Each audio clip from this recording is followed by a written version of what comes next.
Please like the video and share it so that it reaches many more people and you get sawaba, or rewards from Allah. This could be a sawabe jariyah or continuous reward for you long after you are gone. Volume 5, Book 59, number 730. Narrated by Aisha. It was one of the favors of Allah towards me that Allah's apostle expired in my house on the day of my turn while he was leaning against my chest, and Allah made my saliva mix with his saliva at his death. Abdur-Rahman entered upon me with a sawak in his hand, and I was supporting the back of Allah's apostle against my chest. I saw the Prophet looking at it, i.e. sawak, and I knew that he loved the sawak. So I said to him, "Shall I take it for you?" He nodded in agreement. So I took it, and it was too stiff for him to use, so I said, "Shall I soften it for you?" He nodded his approval. So I softened it, and he cleaned his teeth with it. In front of him there was a jug or a tin. The sub-narrator, Umar, is in doubt as to which was right, containing water. He started dipping his hand in the water and rubbing his face with it. He said, "None has the right to be worshipped except Allah. Death has its agonies." He then lifted his hands towards the sky and started saying, "With the highest companion," till he expired and his hand dropped down. Volume 5, Book 59, number 731. Narrated by Urwa. Aisha said, Allah's apostle in his fatal illness used to ask, "Where will I be tomorrow? Where will I be tomorrow?"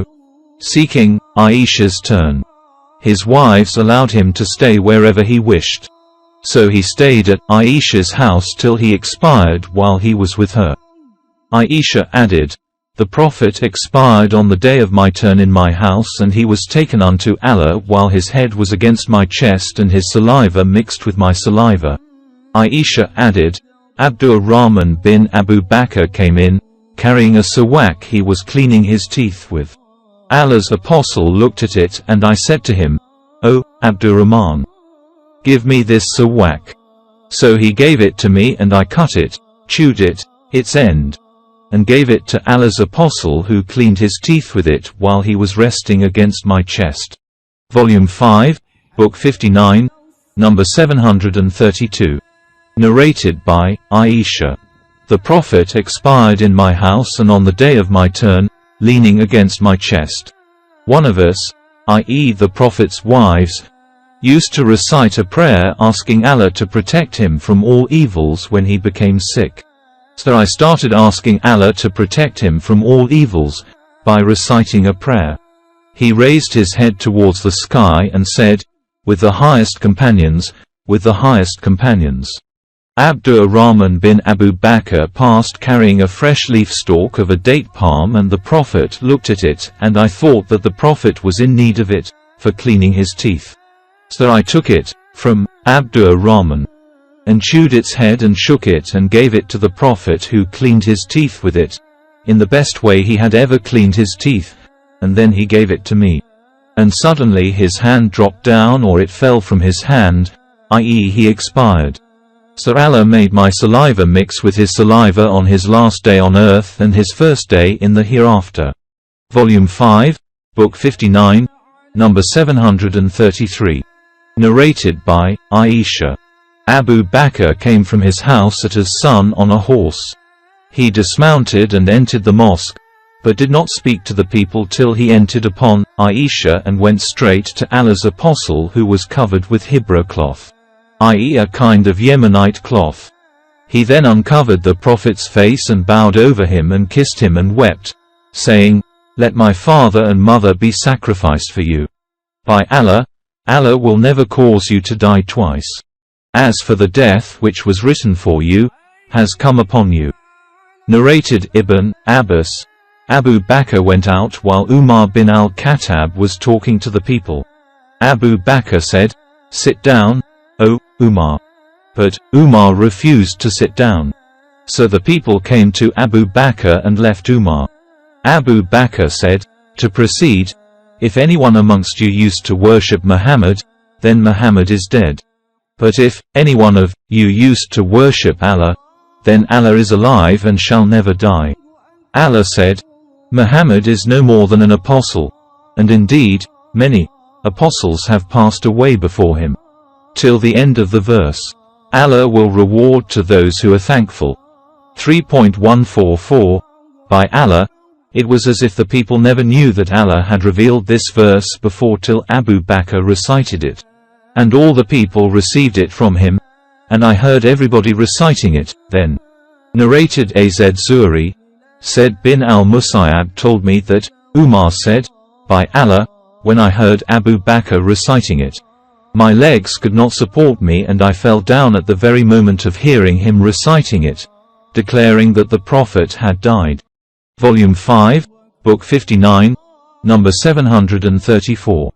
Narrated by Aisha and Ibn Abbas. Abu Bakr kissed the Prophet after his death. Volume 5, Book 59, number 735. Narrated by Aisha.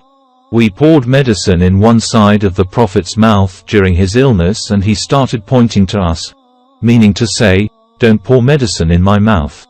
We said, he says so, because a patient dislikes medicines.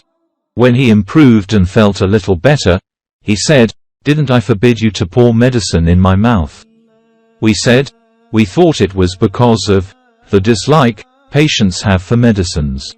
He said, let everyone present in the house be given medicine by pouring it in his mouth while I am looking at him, except Abbas, as he has not witnessed you doing the same to me. Volume 5, Book 59, number 736. Narrated by Al-Aswad. It was mentioned in the presence of Aisha that the Prophet had appointed Ali as successor by will. Thereupon she said, who said so? I saw the Prophet, while I was supporting him against my chest. He asked for a tray, and then fell on one side and expired, and I did not feel it. So how do the people say, he appointed Ali as his successor? Volume 5, Book 59, number 737. Narrated by Tala. I asked Abdullah bin Abu Awfa, did the Prophet make a will? He replied, no.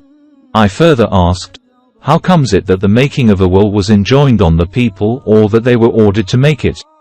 He said, the Prophet made a will concerning Allah's book. Volume 5, Book 59, number 738. Narrated by Amir bin al-Harith. Allah's apostle did not leave a dinar or a dirham or a male or a female slave. He left only his white mule on which he used to ride, and his weapons, and a piece of land which he gave in charity for the needy travelers. Volume 5, Book 59, number 739. Narrated by Anas. When the ailment of the Prophet got aggravated, he became unconscious, whereupon Fatima said, oh, how distressed my father is. He said, your father will have no more distress after today. When he expired, she said, O Father, who has responded to the call of the Lord who has invited him? O Father, whose dwelling place is the garden of paradise, i.e. Al-Firdaus. O Father, we convey this news of your death to Gabriel. When he was buried, Fatima said, O Anas, do you feel pleased to throw earth over Allah's apostle?